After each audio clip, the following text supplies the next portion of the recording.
Ya, baik. Kita sudah pada minggu pertama setelah Meet, saya sudah buatkan videonya. Pas saya cek ternyata nggak semuanya akses video ya. Ya, oke, enggak apa-apa. Tapi kan bahan-bahan semua diakses ya. Nah, jadi di portal saya upload semua bahan. Memang terkendala juga sih kalau kita hanya melihat apa namanya PowerPoint saja tanpa ada penjelasan. Makanya kita juga punya kendala, tidak semua teman-teman juga yang bisa akses ini ya. Tidak semua yang akses apa namanya? Oh, ini ada 2 orang nih ini nih yang baru masuk. Ya, tidak semua.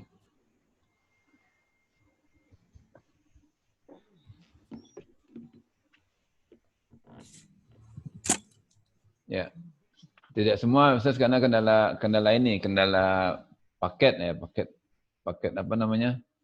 Paket internet. Makanya kemudian kita mencoba membuat selang-seling lah. Jadi mungkin sekali 2 minggu atau sekali 3 minggu kita membuat pertemuan online seperti ini. Baik, saya ngulang sedikit ya tentang pada minggu kedua nih tentang kalau awalnya minggu lalu pada minggu pertama setelah Meet kita belajar tentang apa namanya ini ya present worst analysis. Ini kalau ini tentang ini bisa dipahami dengan baik ya. Ada kendala enggak pemahaman ini? Jadi ini topiknya sebenarnya adalah kalau kita punya 2 atau 3 pilihan,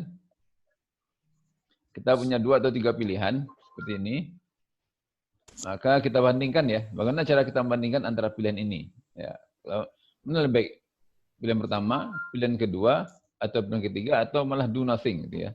Nah, apa yang kita lakukan pertama itu dengan membandingkan.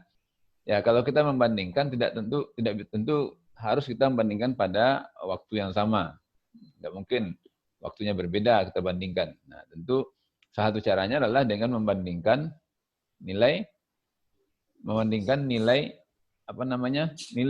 nilai sekarang atau present worst. Nah, maka itu disebut present worst analysis. Jadi present analysis. Jadi membandingkan dengan nilai sekarang. Semuanya nilai sekarang. Jadi nilai sekarang dari ketiga-tiganya. Nah, misalnya seperti ini. Ya, ketiga-tiganya. Jadi berapa nilai sekarang? Present worst-nya. Nilai dari ketiga alternatif ini. Nah, mana yang kalau kita bicara masalah biaya, tentu mana biaya yang paling kecil itu yang kita pilih. Tapi kalau bicara masalah profit, keuntungan, tentu kita memilih mana yang lebih besar. Present worst analysis. Nah, itu saya pikir sebenarnya bisa mudah ya, benar pahaminya. Jadi kita seperti ini, pada saat kita bahas ada nilai pertama adalah first cost atau nilai P biasanya untuk apa namanya investasi awal ya. Nah, seperti ini mesin A 2.500, kemudian mesin B 3.500, kemudian biaya apa namanya operational cost setiap tahunnya 900, ini 700, masalah split value kita sudah bahas nilai akhir nilai jual kembali untuk 5 tahun kalau waktunya sama. Maka kita mudah cari nilai P ini semua baik mesin A maupun di mesin B. Nah, ini kita lihat ini mesin A, nilai P semuanya. Nah, ini sudah kita pelajari lah ya di sebelum Meet. Nah, jadi ada mesin A, nilai P, ada nilai P, ada nilai A, ada nilai F. Nah, nilai P semua ini, misalnya di mesin A kita dapatkan 5.708, sedang di mesin B kita dapatkan 5.936. Nah, karena kita bicara masalah biaya di sini, kita bicara masalah biaya, maka tentu kita pilih biaya yang paling kecil. Nah, kalau di sini berarti nilai mesin A yang biaya yang paling kecil. Tapi kalau kita bicara masalah keuntungan, tentu kita memilih di mana keuntungan paling besar. Nah, sekarang ini persoalan pertama ini mudah. Yang agak sulit itu adalah bagaimana kalau berbeda waktunya. Ya nak, ada yang 6 tahun, ada yang 9 tahun. Nah, ini yang Bagaimana cara membandingkannya? Nah, kalau kita membandingkan beda tahunnya kan nggak susah jadinya. Karena kita mengubah semua nilai P. Mengubah nilai P semuanya. Jadi kalau satu nilai P-nya 6 tahun, satu nilai P-nya untuk 9 tahun, tentu berbeda. Nggak bisa kita bandingkan. Tentu nilai P yang 9 tahun tentu pasti lebih banyak. Kenapa? Karena dia dijumlahkan selama 9 tahun. Dan tentu yang 6 tahun lebih sedikit. Ya. Nah, bagaimana cara membandingkan yang adil? Nah, kita samakan waktunya. Kita samakan waktunya. Jadi ada 6, ada 9, ada 6 dan 9. Nah, ini kita samakan waktunya. Antara 6 dan 9 ini cara sama waktunya. Maka kalau masih ingat dengan istilah KPK ya. Apa namanya? KPK. Jadi kalau 6 dan 9, berapa KPK-nya? Kira-kira 18 ya. Maka kita menjadikan ini semua 18 tahun. Nah, ini 18 tahun. Jadi apa ya dia? Mesin A, nah, kita sebut dengan cycle. 3 cycle jadinya, karena dia 18. Jadi 6 kali 3 ya. Cycle pertama, cycle kedua, cycle ketiga. Sedangkan mesin B, karena 9 tahun, jadi 2 cycle saja.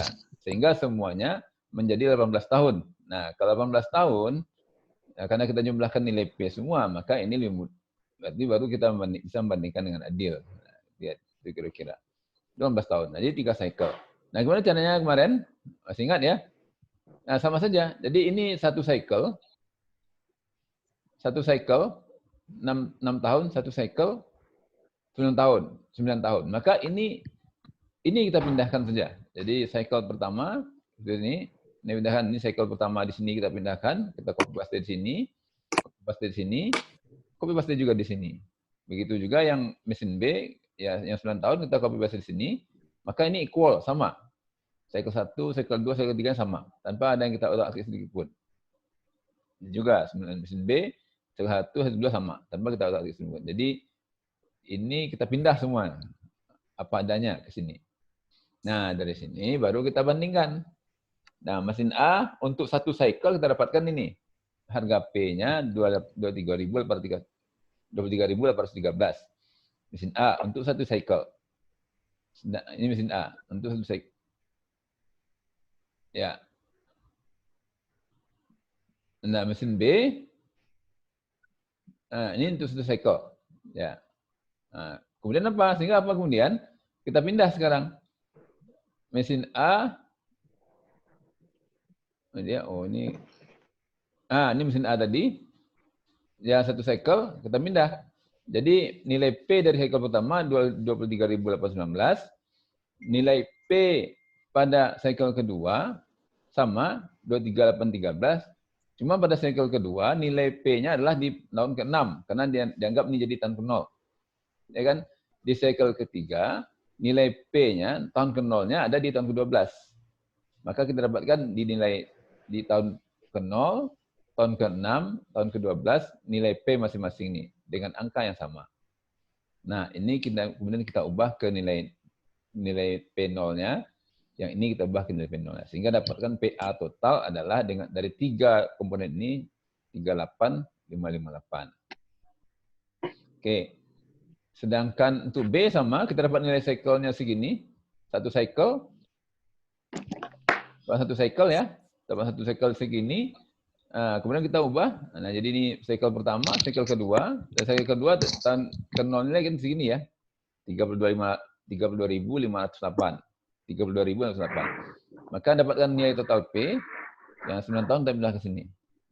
Carikan nilai presentnya. Maka dapatkan 1.750 total selama 18 tahun. Maka mana yang kita pilih? Tentu kalau kita bicara biaya, tentu biaya yang paling kecil. Nah, mana yang paling kecil? Kalau mesin A 38.558, dengan mesin B 1.750, maka tentu yang kita pilih adalah mesin A. Nah, itu untuk apa namanya? Untuk present worth. Nah, ini PR kemarin ya. Saya pikir nggak masalah ya. Ini bisa kita ini. Nah, kalau tahun keempat, 4. Berarti ini kalau ini PR kemarin, berapa KPK-nya? Halo? Berapa KPK-nya kira-kira? 8 ya? 8. Jadi mesin A itu 2 kali cycle, mesin B cuma 1 cycle. Nah, jadi mudah. Nah, bisa, kira-kira bisa ya kita bandingkan ya. Oke. Nah, oke, berarti ini nggak masalah. Nah, ada future worst analysis. Kalau jadi present, ada future. Berarti kita membandingkan dinilai future-nya. Nah, sebenarnya ini sama dengan present worst. Kita tinggal memindahkan nilai present ke nilai future. Kita bandingkan. Jadi ini tidak jadi khusus sebenarnya. Karena kita tinggal memindahkan nilai present ke nilai future. Kalau tadi kalau nilainya berbeda, tentu kita ambil 6 dan 9 tadi, maka nilai future adalah di tahun ke-18. Hasilnya akan sama. Oke.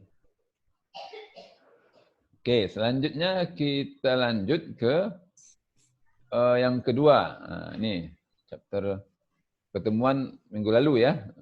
Saya nggak buatkan videonya, tapi ini bisa kita bahas. Nah, ada namanya capitalized cost, ada payback period. Nah, ini yang agak berbeda. Oke, ada dua. Ini masih terkait dengan present worst sebenarnya. Nah, jadi ada capitalized cost, ada payback period. Apa itu capitalized cost? Sederhananya capitalized cost itu pernah dengar istilah dana abadi? Pernah ya? Ya, dana abadi. Apa itu dana abadi? Jadi suatu dana disimpan di bank dalam sejumlah yang cukup besar, dan kemudian dana itu digunakan untuk operasional, untuk membiayai sesuatu, untuk mengasihi apapun ya. Yang diharapkan dana itu keluar, tapi dana yang di dalam simpanan itu nggak berkurang. Nah itu kira-kira. Jadi dana itu selalu ada. Jadi berapa di jumlah keluarnya, sehingga dana itu selalu ada dalam tabungan, tidak pernah habis. Nah, itu namanya capitalized cost. Jadi, misal seperti ini, saya punya rumah, atau saya jadi orang kaya nih. Saya orang kaya, saya mau bangun yayasan, atau mau bangun masjid. Saya bangunkan masjid.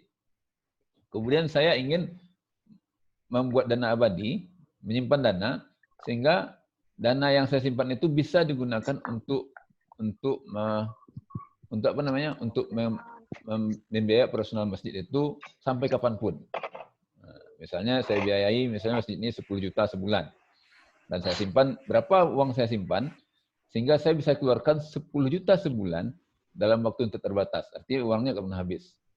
Saya keluarkan 10 juta setiap bulan, tapi uang itu nggak pernah habis. Nah, itu namanya capitalized cost. Nah, biasanya seperti ini untuk government project, tapi kita mungkin tidak ada di sini. Kita buat taman misalnya, nah atau kita buat jembatan, kita simpan dana sejumlah dana, sehingga dengan dana itu bisa membiayai perawatan jembatan itu sampai kapanpun. Nah, itu namanya capitalized cost. Nah, itu kira-kira capitalized cost. Jadi, seperti apa? Nah, ini kita lihat. Kita tanya nih, misalnya seperti ini, seperti tadi, sederhana tadi itu, saya membangun masjid. Saya ingin mengeluarkan uang untuk operasional masjid itu, anggaplah misalnya 10 juta sebulan. Sebagai dermawan gitu ya. Ini 10 juta sebulan. Nilai A berarti 10 juta ya. Setiap bulan. Dan sampai N tak hingga. Tentu N tak hingga ya.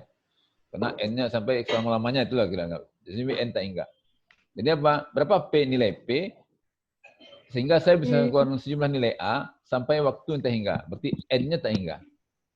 Jadi ini kalau kita turunkan, bagaimana 1 tambah, jadi P sama dengan A, 1 tambah I pangkat N dikurang 1 dibagi I kali 1 tambah I pangkat N. Di mana N menuju tak hingga. Nah, N menuju tak hingga. Kalau kita lihat, nah ini dia. Kalau kita menuju N tak hingga, apa yang dihasilkan? Nah, oke, saya tulis. Oke, coba saya tulis ya. Nah, saya tulis. Kan kono semuanya. Ini kuliah. Oke. Iya. Oke. Oke dulu.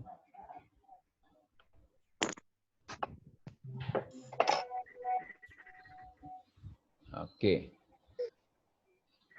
Oke ya.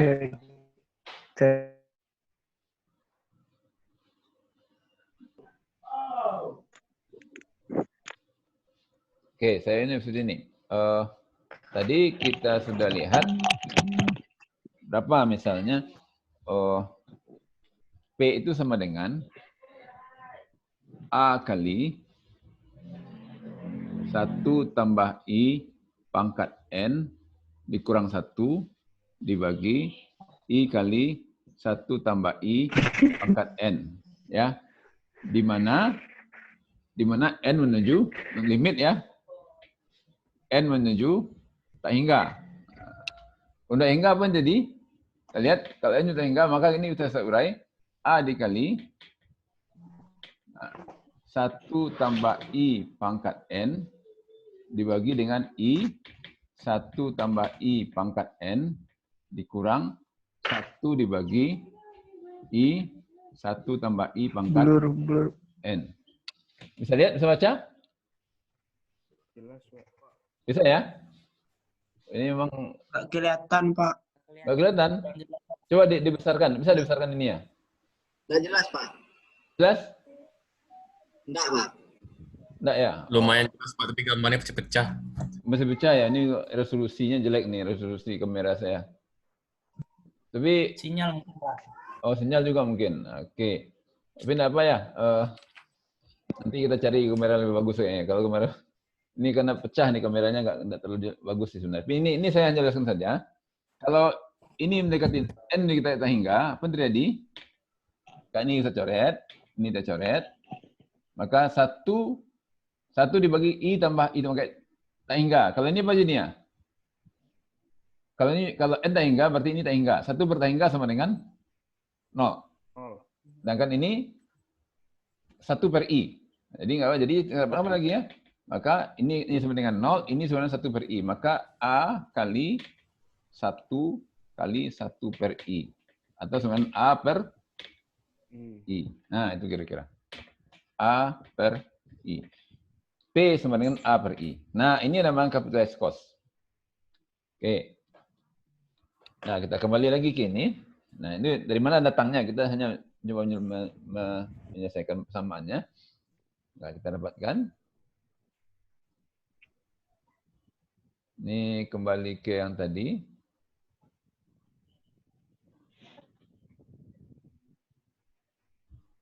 Nah, ini ya. Jadi kita dapatkan. Ini persamaan jadinya. A kali P sama dengan A bagi I. Untuk N tak hingga. Oke, untuk N tak hingga. Maka apa kita dapatkan? Nah, inilah misalnya. Seperti ini contoh. Contoh misalnya, ini contoh saya ya. Misal gini, tadi saya membangun masjid tadi sebenarnya atau memberi beasiswa lah, atau membangun masjid.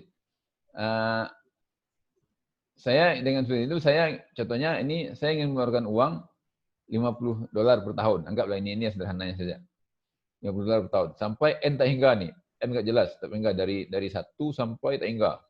Setiap tahun. Dan berapa P yang mesti saya masukkan pertama kali, sehingga saya bisa mengeluarkan $50 setiap tahunnya selama tak hingga. Sampai tak hingga. Maka kita dapatkan, ini cash flow-nya ya. Berapa P-nya? Sedang A adalah 50 setiap tahun untuk N begitu banyak, tak hingga. Dengan suku bunga misalnya 4%. Maka kita dapatkan. Berapa jadinya? Berarti P sama dengan A dikali 1 per I. I berapa? 0, I sama 4% ya. Berarti I dibagi 0,04. Kita dapatkan 50 kali 25 adalah 1.250. Artinya apa? Dengan menyimpan dana sebesar 1.250 ya dengan tingkat suku bunga 4%, maka saya bisa mengeluarkan $50 setiap tahunnya tanpa pernah uangnya habis. Ini kira-kira. Nah, itu namanya capitalized cost. Jadi itu ya. Jadi berapa itu kira-kira. Atau misalnya saya punya P, punya suku bunga, berapa A yang bisa keluarkan setiap tahunnya sehingga nilai P ini nggak pernah berkurang sampai N tak hingga. Nah, oke. Itu ya. Itu yang namanya capitalized cost. Oke. Ini akan habis 10 menit nih. Kita nanti begitu habis nanti gabung lagi di apa yang sama ya. Gabung lagi di join lagi di grup yang sama. Nanti sebelumnya akan bisa otomatis nanti kita gabung lagi masing-masing. Oke. Nah, contoh lain juga. Misalnya Nah, dia punya initial cost nih, 150.000. 150.000. Nah, ini berlipat ya, 150.000. Oh, dan dia ingin mengeluarkan uang setahunnya 8.000 untuk 4 tahun pertama dan 5.000 untuk tahun selanjutnya. Nah, dia. Nah, berapa? Ini sama juga ya. Kalau kita lihat seperti apa ini dia nih. Nah, kita masukkan nah, sama juga kita bisa menghitung kembali. Penting A ini 8.000 nih. Nah, ini 15.000. Dapat lagi kita investasi awal misalnya. Nah, kita dapatkan dengan cara yang Pak, nilai 4.000 itu datang dari mana, Pak? apa? Yang 4.000. 4.000 yang mana? Di soal tadi 5.000, Pak. Ini dia. Oke, ini. Coba lihat contoh soalnya. Ini 8.000 ya tahun pertama.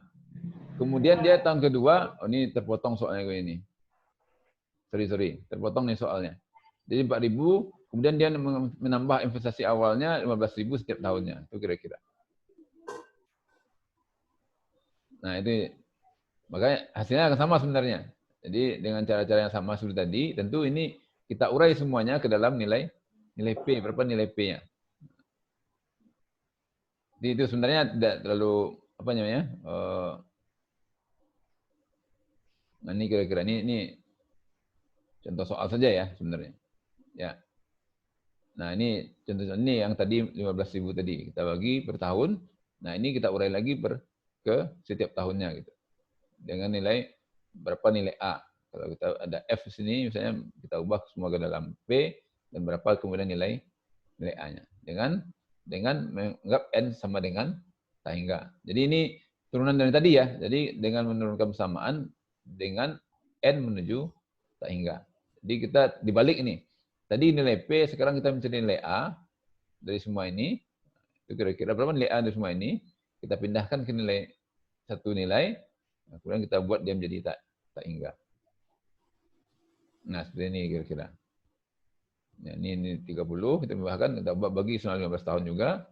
Nah, kita bagi 15 tahun. Ini kita bagi 15 tahun, dan seterusnya. Nah, kalau ini kan satu per cycle ya. Karena ini investasi 15 tahun nih, kita bagi 15 tahun. 15 tahun. Nah, itu kira-kira. Oke, ini mungkin tak jelaskan detailnya, tapi seperti itu kira-kira.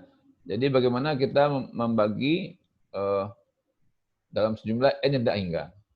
Kalau dia berulang, maka tiap ulangannya kita bagi. Karena ini dia berulang nih 15 tahun. Jadi 15 tahun kita bagi ke nilai tiap tahunnya. Itu sebenarnya logika yang seperti yang kita membahas soal sebelumnya. Bagaimana kita memecahkan soal persamaan dengan persamaan yang sudah kita punya. Oke, satu lagi. Nah, ini yang paling penting juga. Ada namanya payback period. Nah, ini yang penting juga sebenarnya. Yang paling banyak digunakan untuk analisis misalnya kita usaha. Apa itu payback period? Payback period itu adalah misal seperti ini. Saya punya investasi. Misalnya seperti yang sering kita contohkan adalah misalnya saya punya usaha mobil nih, mobil rental, ya kan? Kemudian dari mobil rental itu saya investasi misalnya 300 juta beli mobil. Kemudian diperkirakan 5 tahun lagi,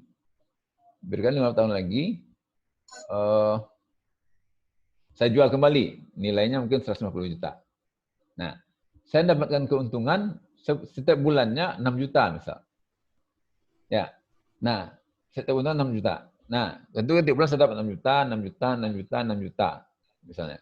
Nah, artinya dengan 6 juta itu berapa lama uang saya impas? Berapa lama? Nah, itu namanya payback period. Jadi dengan 6 juta tiap bulan saya dapatkan uang. Nah, berapa lama investasi saya impas? Misalnya dengan 6 juta itu ternyata saya jadi lunas selama 3,5 tahun misalnya, atau misalnya sederhananya ya dari 6 juta itu berarti 6 juta kalau hitungan non discounted tanpa hitungan bunga berarti 300 juta di investasi, 150 juta di payback di salvage. Maka kalau tanpa bunga berarti investasi awal kan, investasi total saya adalah 150 juta. Kalau saya bagi 6, 150 juta dibagi 6 sekitar 25 bulan. Ya. Berarti apa? Kalau tanpa hitung bunga, berarti selama 25 bulan utang saya lunas. Berarti itu yang namanya dengan payback period. Nah, dengan pendapat 6 juta itu tanpa hitungan bunga, maka saya impas pada bulan ke-25. Artinya setelah bulan ke-5 saya sudah tinggal ngambil untung nih. Nah, berarti payback period saya 25 bulan. Itu kalau bunga tidak dihitung. Tapi kalau dengan hitung bunga tentu lebih lama lagi. Nah, itu yang namanya payback period.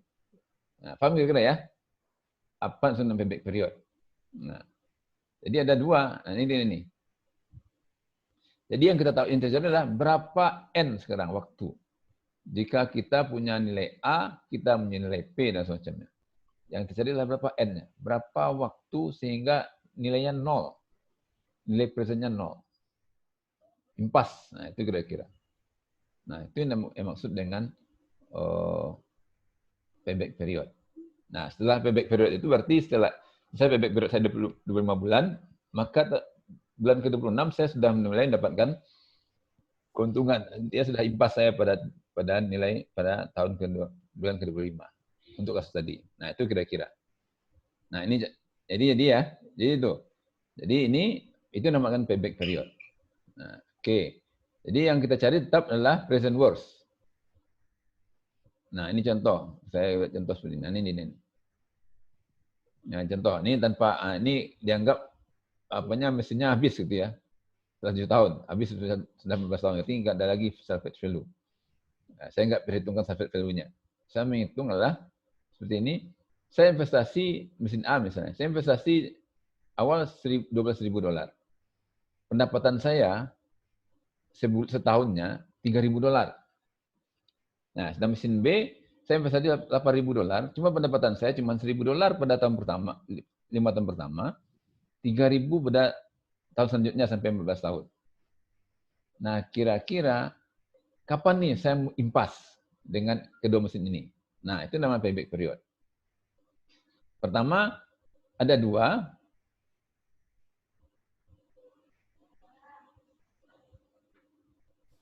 Oke, ada 2.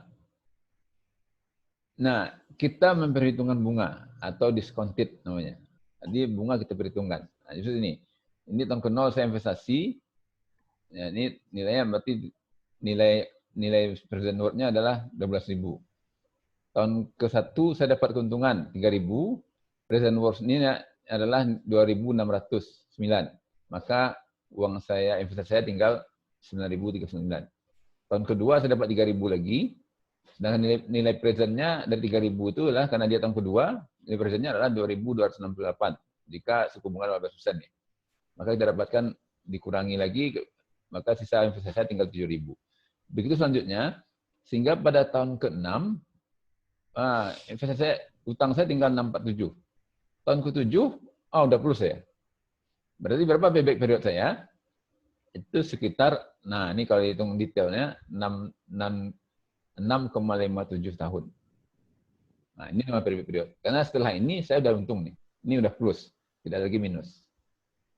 Nah, itu berarti ya payback period saya adalah 6,57 tahun. Itu mesin pertama. Ini kalau kita perhitungan bunga. Discounted istilahnya. Discounted. Kalau kita nggak menghitung bunga, artinya kita anggap semua sama saja. Berarti apa nih? Ini tahun pertama saya dapat 3.000, ya langsung 12 kurang 3.000, tinggal 9.000. Tahun kedua saya dapat 3.000 lagi, berarti utang saya pada tahun kedua dikurang 3.000 lagi, jadi 6.000. Dan seterusnya. Sehingga apa? Pada akhir tahun keempat, saya anggap investasi saya lunas.